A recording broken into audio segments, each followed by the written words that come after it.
오늘 말씀 마가복음 7장 24절에서 30절 우리 이 말씀 교도하도록 하겠습니다. 마가복음 7장 24절에서 30절 교도하겠습니다. 예수께서 일어나사 그 길을 떠나 두루 지방으로 가서 한 집에 들어가 아무도 모르게 하시려 하나 숨길 수 없더라.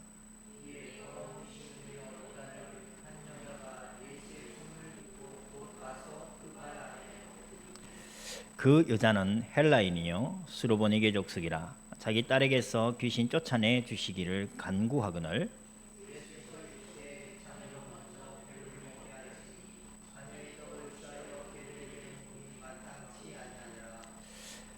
여자가 대답하여 이르되 주여 올소이다마는 상 아래 개들도 아이들이 먹던 부스러기를 먹나이다.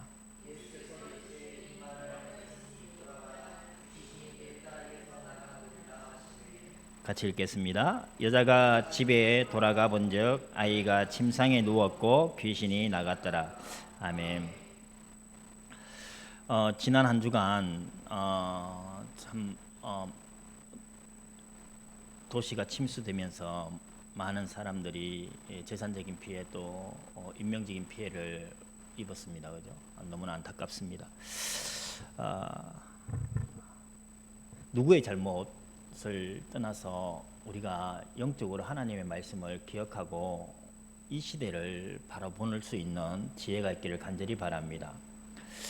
우리가 신앙인이 염세적으로 살자는 것 아니에요. 하나님 말씀이 성취되어져 가고 있는, 그리고 하나님 말씀이 반드시 이루어져 가고 있는 이 시대에 우리가 살고 있음을 보셔야 되고, 특별히 이 시대가 주님께서 말씀하셨던 그 말씀임을 잊지 말아야 된다.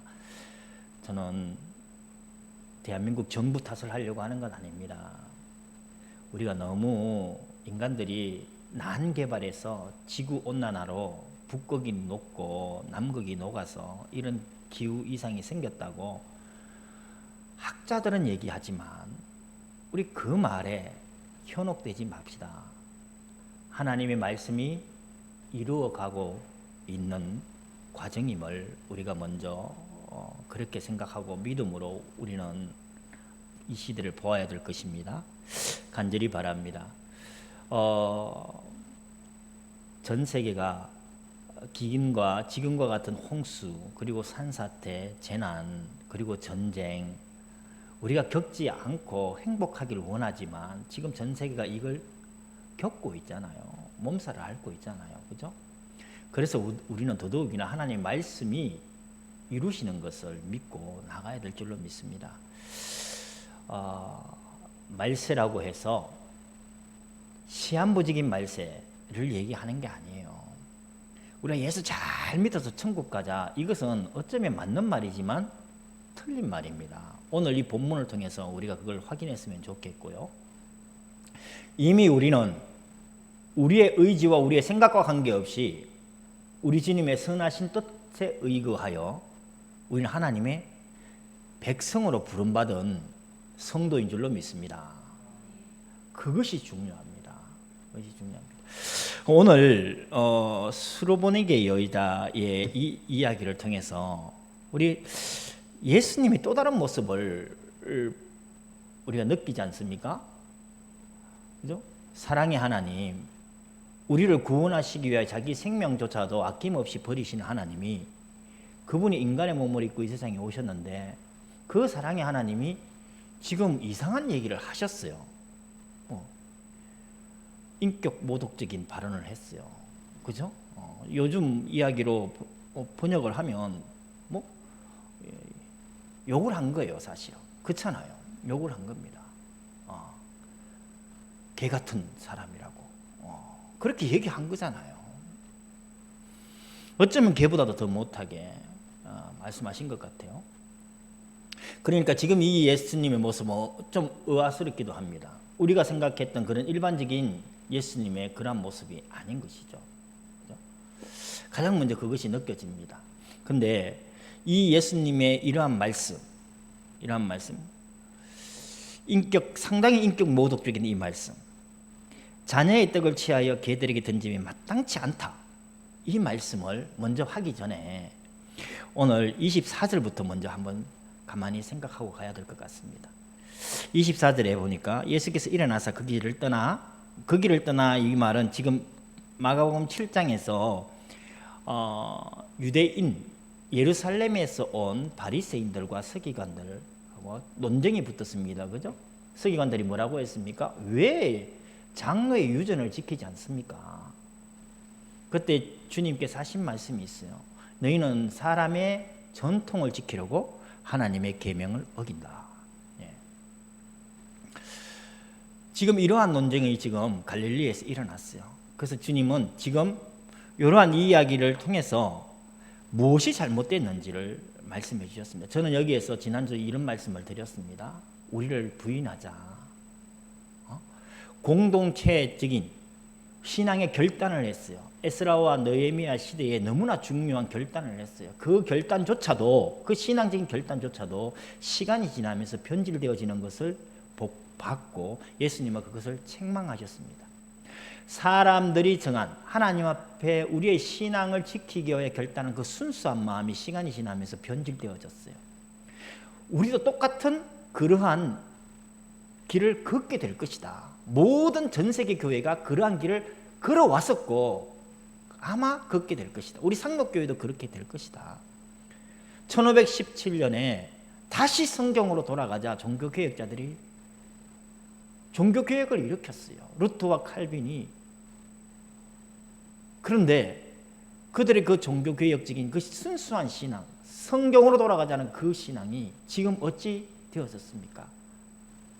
변질되어졌음을 우리가 굳이 말하지 않더라도 드러나 있잖아요.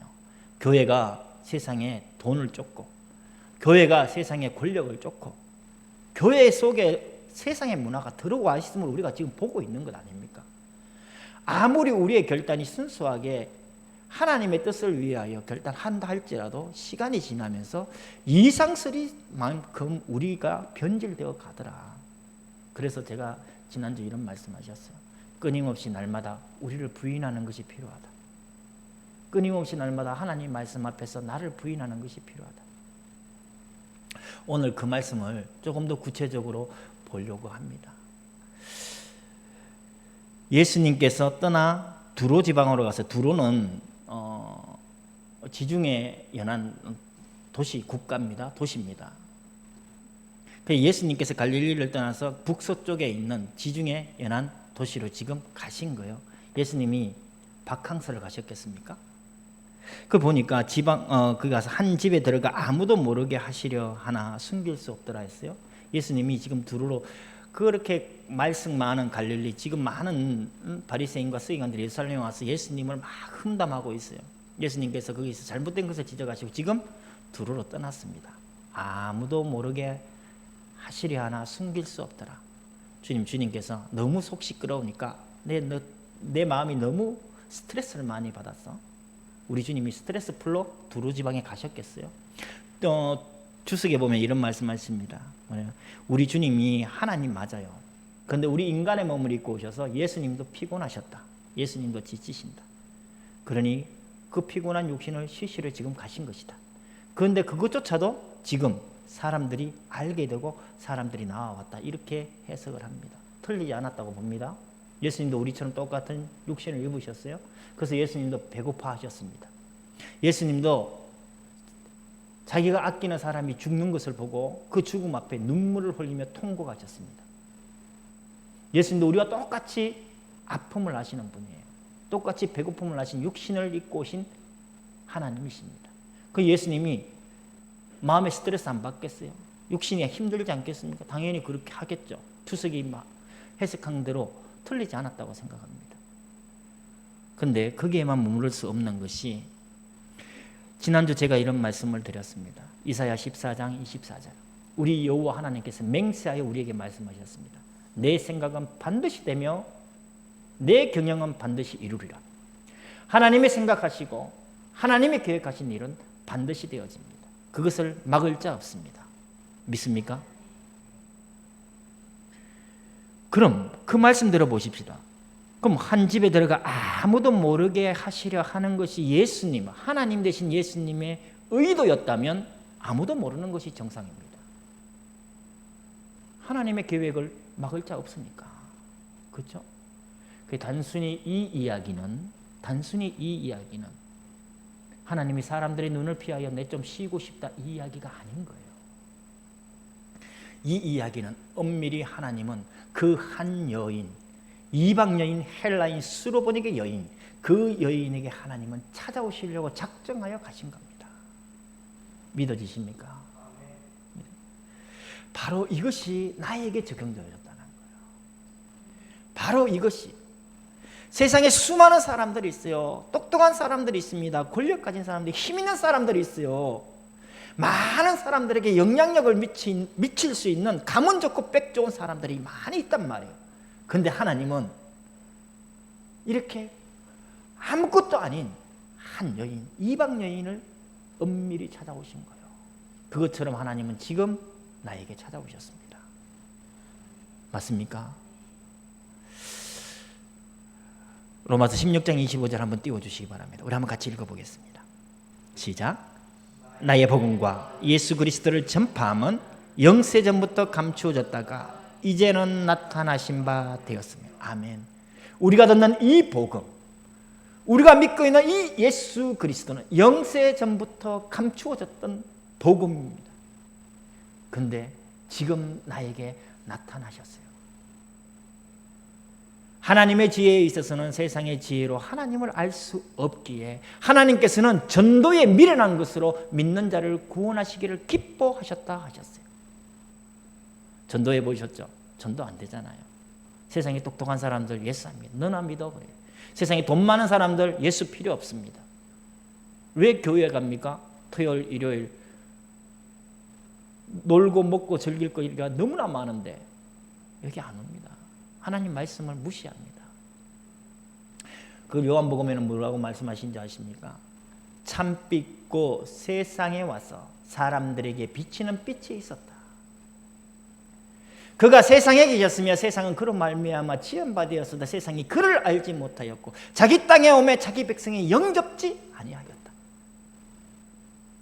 우리는 그러한 존재였습니다. 하나님을 알 수도 없고 하나님을 영접할 수도 없는 보잘것없는 존재였어요. 근데 그분이 어떻게 수로보닉의 여인에게 찾아오시듯이 우리 속에 찾아오셨어요.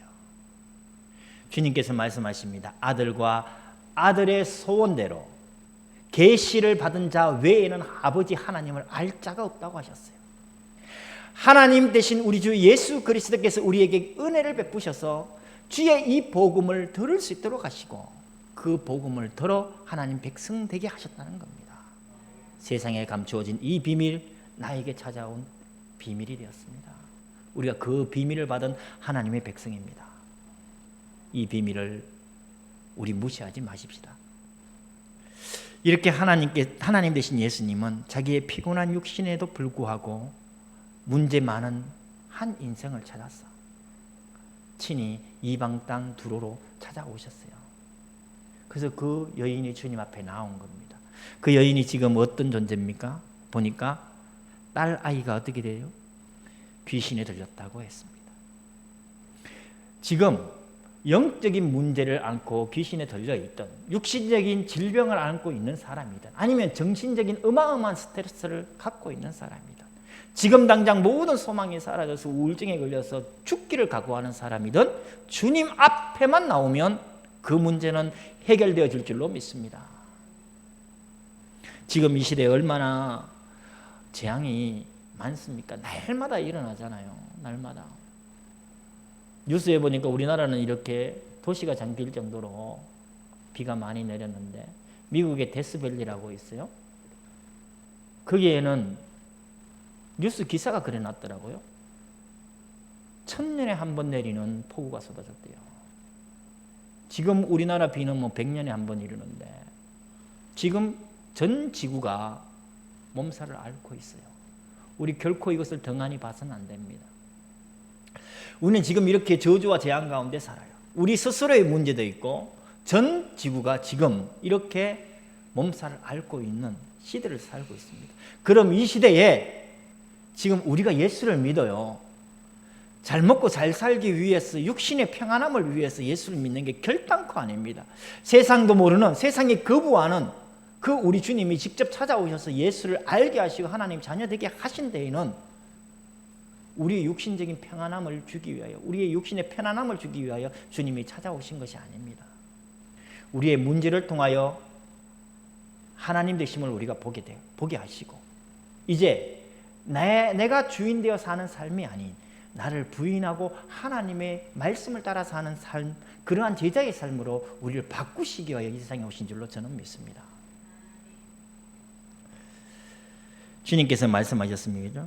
이 귀신 들린 딸을 둔 여인이 주님 앞에 나와서 귀신 쫓아내어 주기를, 자기 딸에게 있는 귀신을 쫓아내어 주기를 말씀했어요. 기도했습니다. 부탁을 했습니다. 그때 예수님이 하신 말씀이 자녀의 떡을 취하여 개들에게 던짐이 마땅치 아니하다.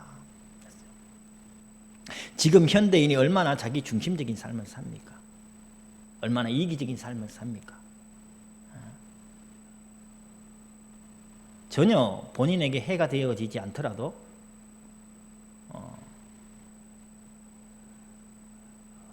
지금 이 시대는 자기의 이기적인 삶을, 자기의 이기적인 이익을 쫓아 살아가고 있습니다. 우리가 이 카페를 하면서 이 아파트 주민들과 종종 부딪히면서 그런 것들을 많이 실제적으로 느낍니다. 굳이 구체적으로 얘기하지 않더라도 우리가 삶 속에서 그것을 너무나 많이 들어봅니다. 그죠? 조금 교통신호에서 늦게 출발하면 뒤에서 빵빵 그래요. 내가 좌회전 우회전 헷갈려서 잘 못하면 옆으로 바짝 쫓아와서 막 창문을 내리고 막 욕을 퍼붓고 지나가요. 지금 그렇게 우리는 살아가고 있어요. 지금 이 시대가. 네. 지금 이 시대가 그렇게 살아가고 있습니다. 자기의 자존심에 조그마한 스크래치, 기스만 나도 견뎌내지 못하는 시대입니다. 주님께서 이 여인에게 하신 말씀을 교회 목사님들이 함부로 할 수 없는 시대인 거예요. 근데 이 자존심을 이야기하기 전에 사실은 우리가 아무것도 아닌 존재입니다. 내 자존심을 얘기하기 전에 세상은 우리를 존귀하다고 얘기하고 귀하다고 얘기하고 인권을 얘기하고 하지만 사실은 하나님 앞에서 우리를 사실 가만히 내다보면 예수님 왜 그 불쌍한 여인을 개로 여기십니까? 우리가 이 항변하기 전에 솔직히 우리의 존재가 어떤 존재냐? 아무것도 아닌 존재입니다. 맞습니까?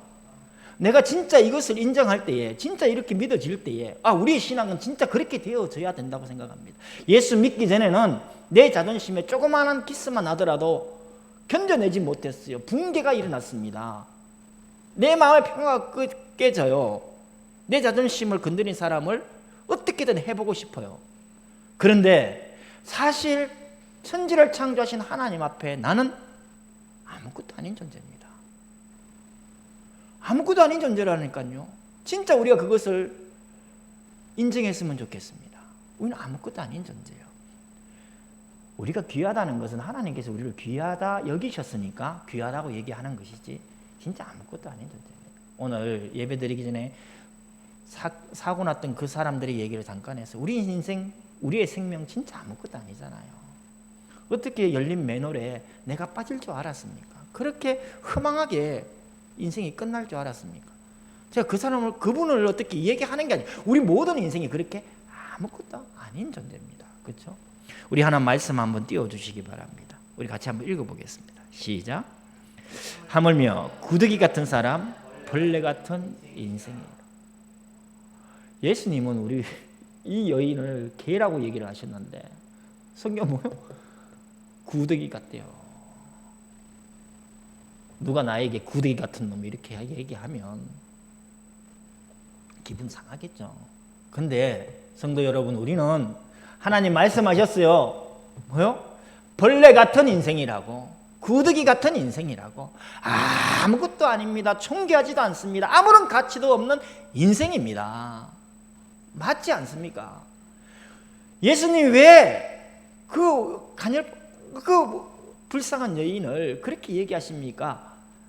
그렇게 탓하기 전에 우리 존재 자체가 아무것도 아닌 존재임을 우리 알아야 됩니다. 주님 우리를 귀하다 하시니 간이 배 밖으로 나왔어요. 간이 배 밖으로 나왔어요. 우리는 아무것도 아닌 존재입니다. 하나님 은혜가 아니면, 하나님 사랑이 아니면 우리는 아무런 가치가 없는 존재임을 우리 날마다 인정하십시다. 이것이 나를 부인하는 그 시작점이라 봅니다. 진짜 나를 부인하는 것이 중요합니다. 우리 신앙의 시작은 거기에서 비롯된다고 저는 믿습니다. 우리는 아무것도 아닙니다. 그래서 우리 인생 자체를 전도서에서는 이렇게 얘기합니다. 헛되고 헛되다. 헛되고 헛되며 모든 것이 헛되다. 우리가 얼마나 헛되면 전도서는 그렇게 시작하고 있다고요. 그래서 헛된 인생에 하는 모든 일들이 다 헛되다라고 얘기를 하는 겁니다. 아침부터 밤늦게까지 수고하여도 그 수고의 떡을 먹음이 헛되다. 하나님 떠나서는 우리 모든 것이 헛된 것입니다. 우리 존재 자체가 헛되다는 겁니다. 그래서 야고보서에도 얘기합니다. 너희 인생이 뭐 같냐? 아침에 잠깐 피었다가 사라지는 안개 같은 존재다. 우리가 그런 존재입니다. 제가 우리를 너무 이렇게 보잘것없이 이것만 골라서 얘기해서 진짜 죄송해요. 그런데 말이 안 되는 거, 오늘 주님께서 말씀을 자녀의 떡을 취하여 개들에게 던짐에 마땅치 아니하다 하셨어요. 이 마땅치 않음이 우리에게 비밀로 다가오는데, 이 아무것도 아닌 인생 속으로 주님이 아무것도 아닌 것처럼 오셨어요.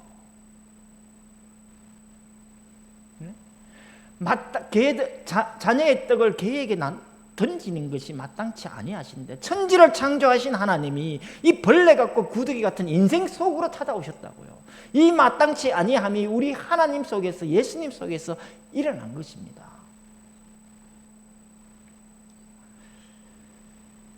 시편 22편 6절 한번 띄워줘 보세요.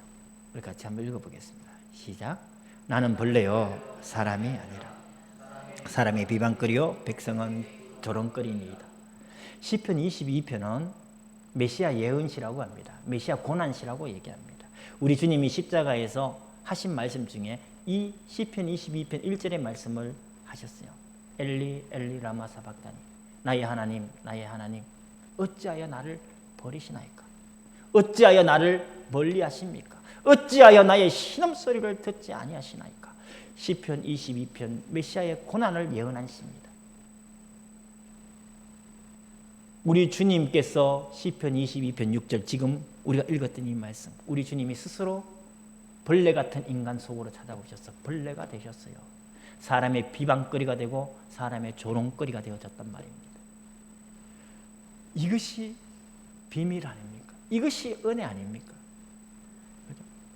내가 귀하다고 여기고 내가 존귀하다고 여길 때 벌레처럼 우리 속에 오신 이 예수님을 부인하는 것이 되는 것입니다.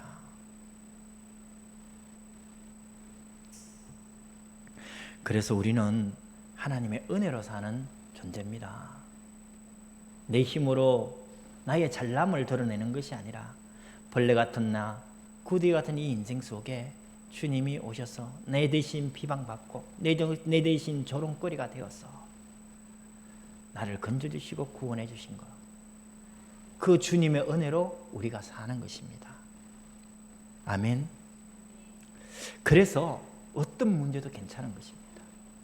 지금 수로보니게 여인처럼 자기 딸의 그 심한, 그 어떤 누구도 고칠 수 없는 귀신 들린 이 문제, 주님 앞에 나오면 괜찮은 겁니다.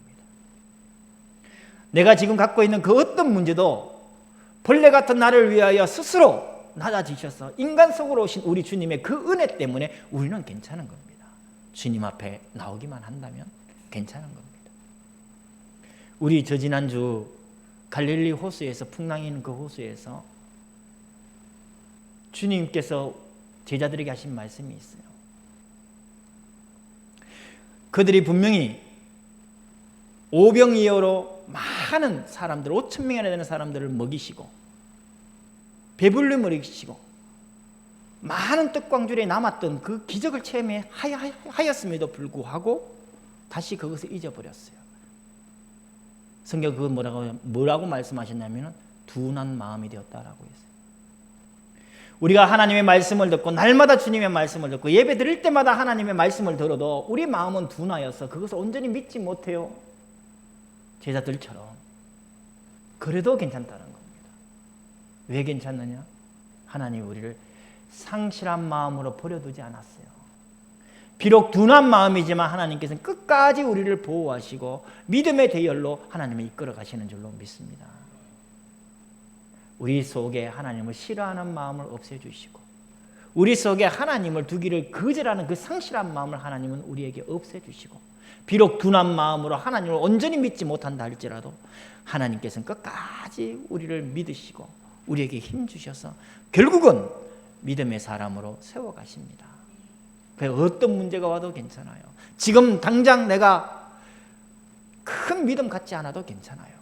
주님 안에 있으면 되고 주님 앞에 나오면 되는 것입니다.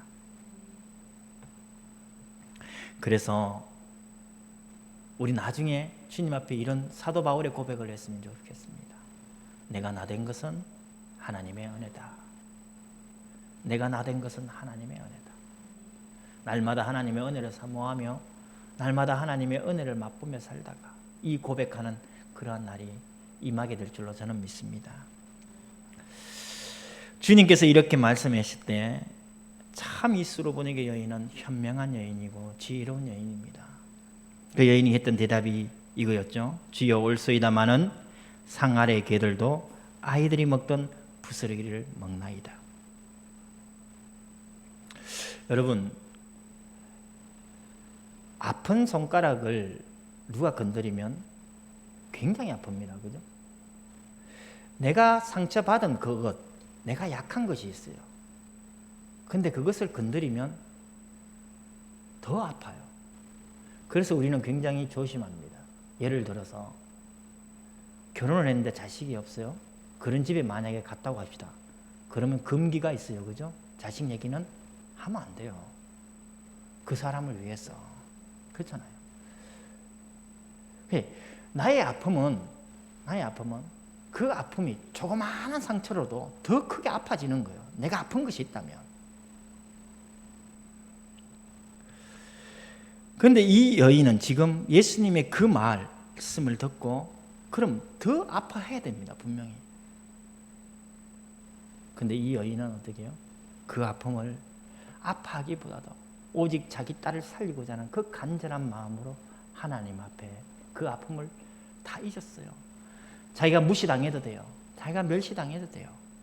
내 딸 아이 하나 그 귀신에서 건져내기 위하여 내가 무시당하면 어떻고 내가 멸시당하면 어때요?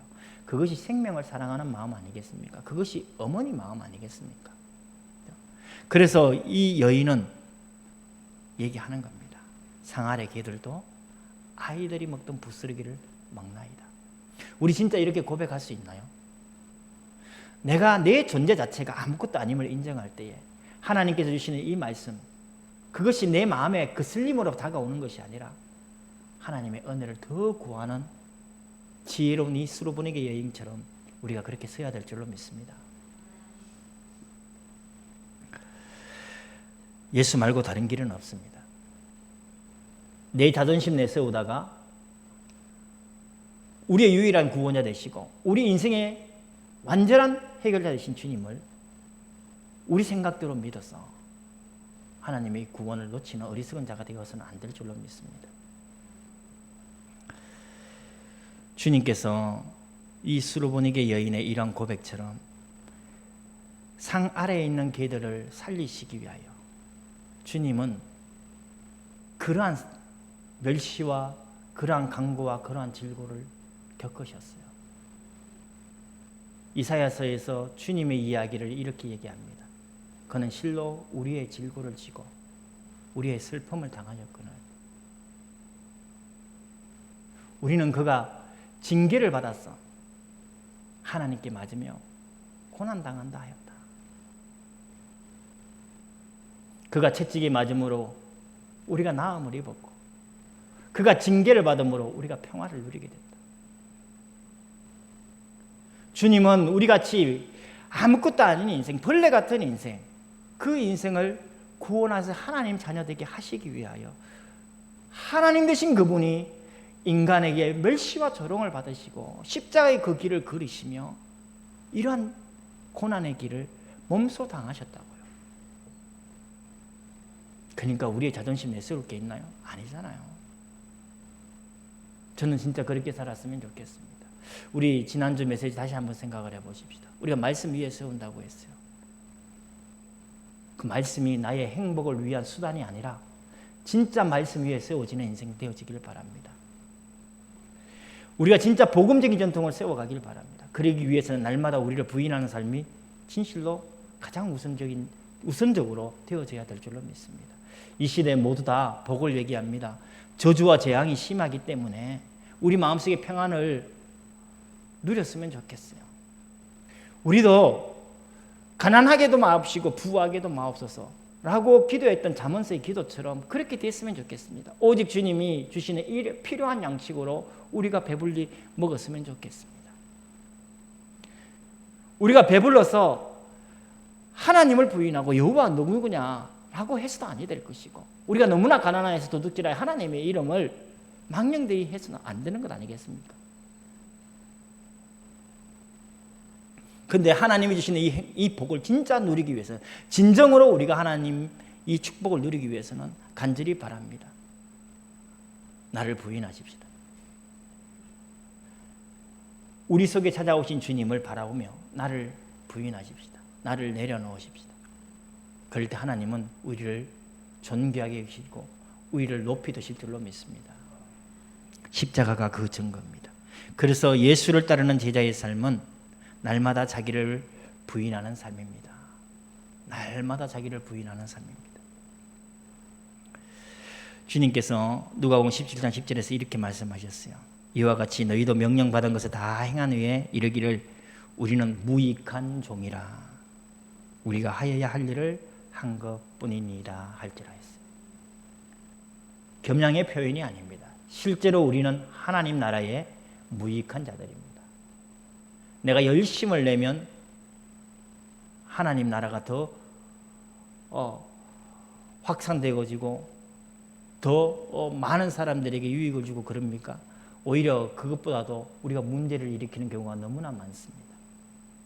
내 열심이 아니고 내 열심이 아닙니다. 오직 하나님의 은혜로 사는 자요 하나님의 힘으로 사는 자인 줄로 믿습니다.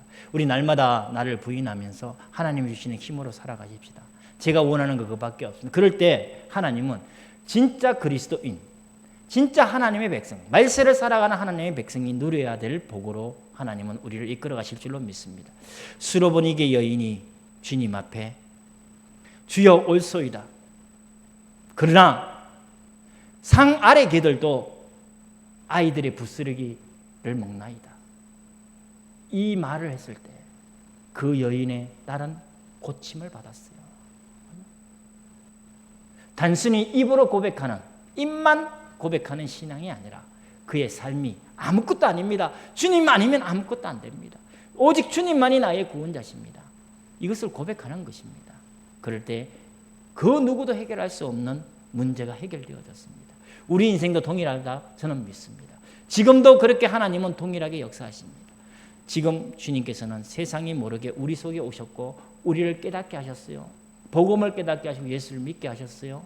그리고 주님은 그러한 하나님 백성된 우리를, 하나님은 우리에게 고난과 고통을 통하여 우리를 무너뜨리려고 하시는 것이 아니라 하나님의 나라를 위하여 신실한 제자로 키워가시기를 원하시고, 그러한 대결 속에 우리가 제일 먼저 해야 될 것이 나를 부인하자는 겁니다. 그럴 때 하나님은 반드시 우리를 통하여 이 마지막 시대 그리스도의 정인으로 세워가실 줄로 믿습니다. 우리 같이 기도하겠습니다. 기도하십시다. 예수님의 사랑으로 아무것도 아닌 인생이 구원받아 존귀한 하나님 자녀가 되어 예배에 계시니 감사드립니다.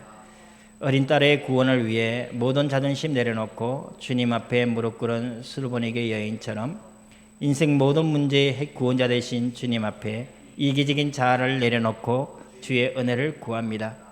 영혼 구원을 위하여 세상의 조롱과 멸시를 받으시고 십자가에서 죽기까지 버림당하신 우리 주님의 순종의 삶을 우리도 본받아 살게 하소서. 세상에서 인정받기보다 주께 인정받는 천국 백성으로 기꺼이 나를 버리고 나를 낮춤으로 주님처럼 살게 하소서. 우리 주 예수 그리스도의 이름으로 기도합니다. 아멘.